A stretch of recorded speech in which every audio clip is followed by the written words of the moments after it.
Magandang umaga. February 12 ngayon. Ito mga dating tiles to. Old na lapat.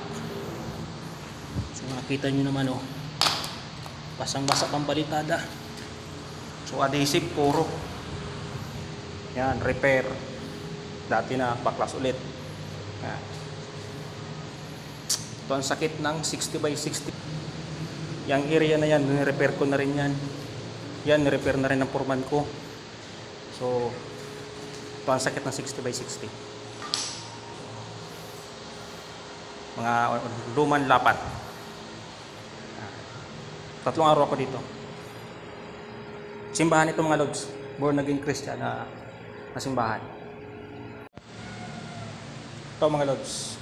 Binakbak namin almost 70 pieces. Yan. 60 by 60 porcelain tiles. Yan. So, ganyan yung nangyayari yung mga dating lapat na basa. So, 3 days ko na gagawin to. Hanggang Miyerkules. So, yun lang mga lods. Yan, magandang gabi na.